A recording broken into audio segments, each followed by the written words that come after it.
अस्सलाम वालेकुम जी, welcome back to another video. आज की वीडियो में जो मैं बात करने वाला हूँ, बहुत ही सीरियस टॉपिक, आपको अंदाज़ा हो गया होगा कैप्शन पढ़ के। सो बेसिकली एक स्टूडेंट है जिसके साथ फ्रॉड हुआ है, फ्रॉड कह सकते हैं, या थोड़ी सी नेग्लिजेंस स्टूडेंट की तरफ से भी आप कह सकते हैं, क्योंकि हमारे बहुत सारे स्टूडेंट्स होते हैं जिनको नहीं मालूम होता कि उनका एक डॉक्यूमेंट जो है वो उनकी लाइफ में जो है क्या चेंजेस ला सकता है। पाकिस्तान में ऐसे बहुत सारे काम हो रहे होते हैं। जब आप अपने एडमिशन करवाते हैं तो ऑब्वियसली एक बड़ी अमाउंट जो कि आपने बैंक स्टेटमेंट की सूरत में शो करनी होती है अपने वीज़ा के लिए, अपनी यूनिवर्सिटी को या अपने कैश के लिए।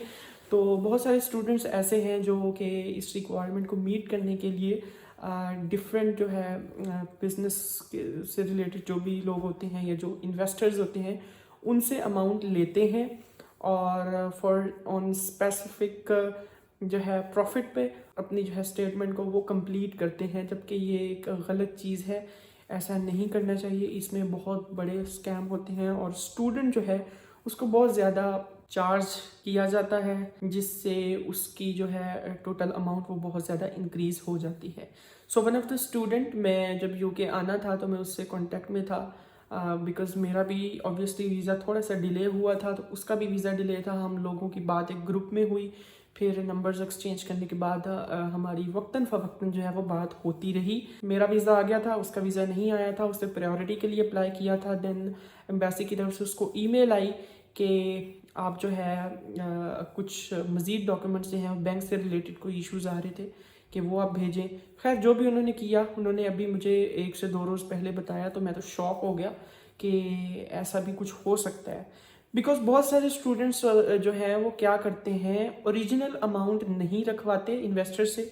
और जैसे कि ये स्टूडेंट था, अब उसको मालूम था या नहीं मालूम था, बट इन्वेस्टर जो हैं, कुछ इन्वेस्टर्स या कुछ कंसल्टेंट्स जो हैं वो स्टूडेंट्स को सजेस्ट करते हैं कि आप वर्चुअल स्टेटमेंट बनवा लें। वर्चुअल स्टेटमेंट होती है कि एक्चुअल अमाउंट नहीं होती बैंक में, लेकिन आपको एक स्टेटमेंट वो बना के दे देते हैं कि हमारे अकाउंट में पैसे हैं, जबकि ओरिजिनली पैसे नहीं होते अकाउंट में। जस्ट शो करवाया जाता है कि जी जनाब, आपके अकाउंट में ये एक स्पेसिफिक अमाउंट जो है वो अवेलेबल है, जबकि वो ओरिजिनल में नहीं होती। तो ये स्टूडेंट जो था, इसने भी कुछ ऐसे ही किया। इसने एक ही टोल्ड मी कि सिर्फ 1,20,25,000 का डिफरेंस था कि अगर मैं 1,20,25,000 और दे देता, he was paying 3 lakh for 6 million.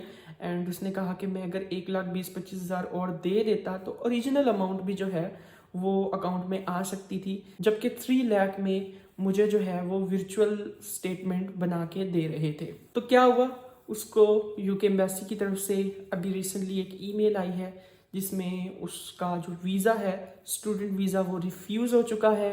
Refuse होने के साथ साथ उन्होंने उस स्टूडेंट को नेक्स्ट 10 ईयर्स के लिए यूके आने से बैन कर दिया है। जी हाँ, it's very difficult for the student जिसके ऊपर ये मतलब इतनी बड़ी न्यूज़ जिसको मिलती है, जिसके साथ हो रहा होता है। तो ऑब्वियसली मिस्टेक कहीं ना कहीं आपकी अपनी भी होती है, आपके कंसल्टेंट भी होती है। ऑब्वियसली कंसल्टेंट को इस तरह के लोग नहीं सजेस्ट करने चाहिए। अगर कंसल्टेंट ने नहीं किया तो एटलीस्ट आपको सिर्फ चंद पैसों के लिए जो है वो ऐसा नहीं करना चाहिए, क्योंकि आप ऑब्वियसली 20 लाख 25 लाख, इवन अब तो जो पाउंड की प्राइस चल रही है, आप 30-35 क्रॉस कर रहे हैं, 35 भी आप क्रॉस कर रहे हैं अगर आप अपनी बैंक स्टेटमेंट जो है वो इन्वेस्टर के थ्रू बनवा रहे हैं।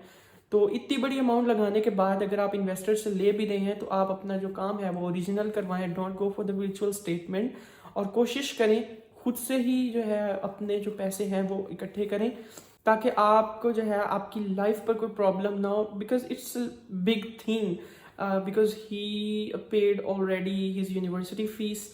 तो अब यूनिवर्सिटी फ़ीस जो है वो वापस आनी है या नहीं आनी, ये भी एक बहुत बड़ा इशू है उसके लिए। ऑब्वियसली जब आपके अपने पेपर ख़राब होते हैं तो सम टाइम यूनिवर्सिटी भी इशू करती है कि वो आपकी जो है फ़ीस जो है उसको रिफ़ंड नहीं करेंगे। बट अल्लाह बेहतर के लिए करे उसके लिए और सब लोगों के लिए। आई वुड सजेस्ट, मैं वक्तन फ़वक्तन जो है ऐसी वीडियोस बनाता रहता हूँ, आप लोगों को बताता रहता हूँ कि कभी भी किसी कंसल्टेंट के धोखे में ना आए, कंसल्टेंट को पे मत करें, कंसल्टेंट्स अच्छे चूज़ करें। उसके अलावा अब ये न्यूज़ बहुत बड़ी है, अपने आप को बैन करने के लिए आपकी लाइफ जब स्टेक पर लग जाती है। ऑब्वियसली यूके आना ईजी है स्टूडेंट्स के लिए as compare to other countries, और यूके का जो वीज़ा रेशो है वो भी पाकिस्तान के लिए 90% प्लस है if you are coming as a student, क्योंकि यूनिवर्सिटीज़ जो यहाँ पर हैं वो आपको कैश इशू कर देती हैं और कैश के बेस पे ही आपका जो है वो हो जाता है, आपका वीज़ा आ जाता है। But the best thing bank statement, इसको लाइट चीज़ ना लें, अपनी जो है हिस्ट्री ना ख़राब करें। सिर्फ आपका एक रिफ्यूज़ल नहीं होता, ऑब्वियसली आपके जो पासपोर्ट है उसकी हिस्ट्री भी इफ़ेक्ट होती है। जब आप दूसरे कंट्री में अप्लाई करेंगे तो ऑब्वियसली आपको स्ट्रॉन्ग पेपर्स अटैच करने पड़ेंगे। आपको ये जो आपकी हिस्ट्री है ये आपके सेकंड वीज़ा पे भी इफ़ेक्ट कर सकती है। So don't go for the virtual statement, again and again I am asking, go for the original statement. मुझे जब मैंने अपना प्रोसेस स्टार्ट करना था तो मुझे किसी ने पहले ही बता दिया था कि don't go for the virtual statement. पहले ऐसा हो जाता था, अब ऐसा नहीं होता। You have to put your money in the bank account and give them the original documents. This was about today's video. Thank you so much for watching. Till then, tomorrow's video. Take care and Allah Hafiz.